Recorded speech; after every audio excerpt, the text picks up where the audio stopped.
Hey everyone, it's Dr. Harvey. We're going to talk about Chapter 4 today. This is digging into exploratory research design, specifically secondary and syndicated data. So in the last chapter, we had a really broad overview of the types of research design that we might have. And then as I mentioned, we're going to dig into those. So this is only our first chapter on exploratory research.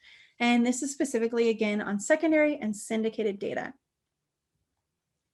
So we've already mentioned a few times, but I want to reiterate, primary data is actually collected by the researcher for the specific purpose of whatever the figuring out the problem at hand. Secondary data is data that has already been collected for some other purpose. A lot of times these data we can get quickly and inexpensively because they already exist. We don't have to wait for people to respond.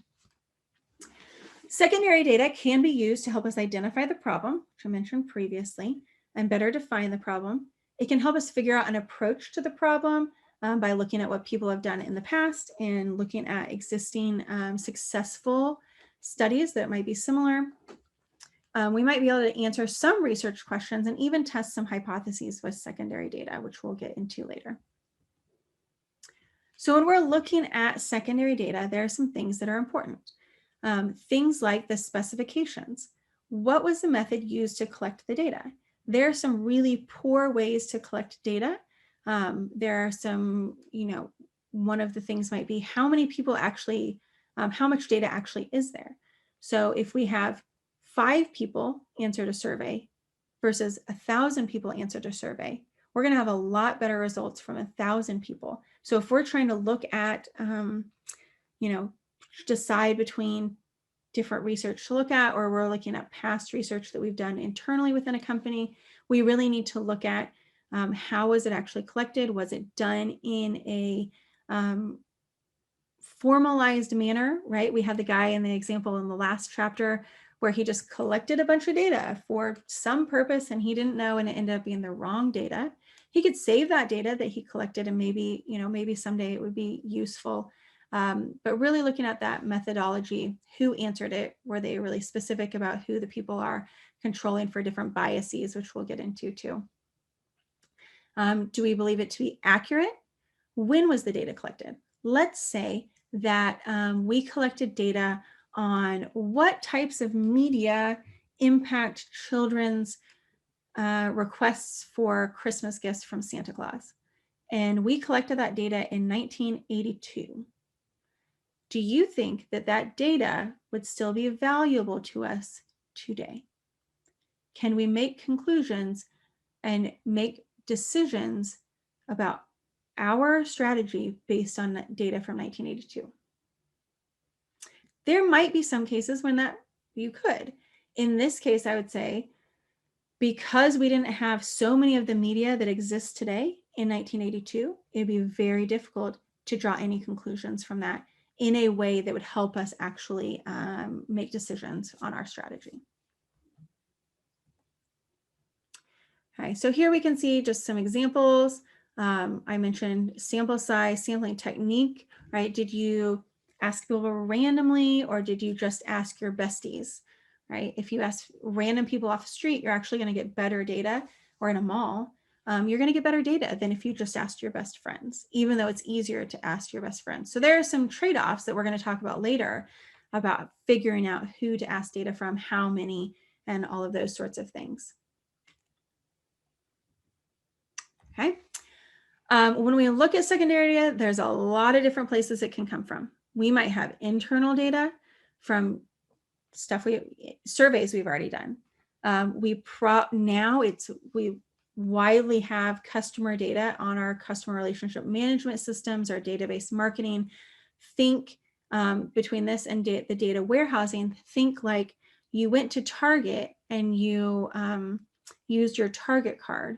And so Target has, or Amazon, right? Amazon has a record of everything you've ever bought from Amazon in your entire life.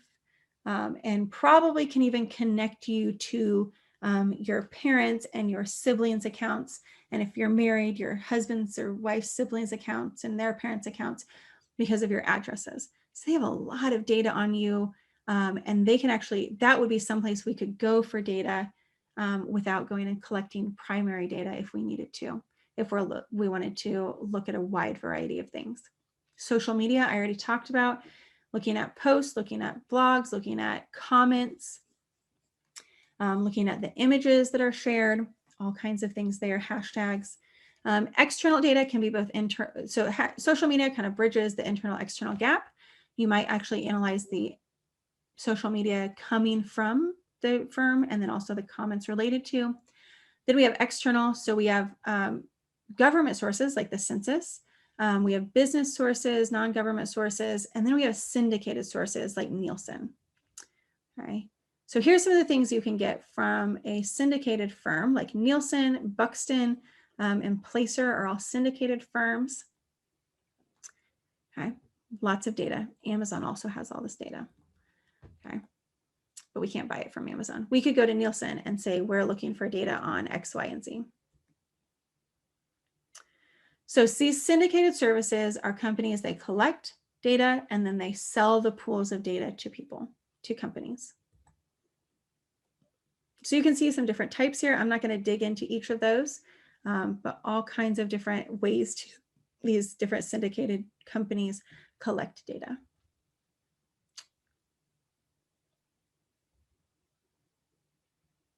Here's a couple of examples for non-government sources for secondary data,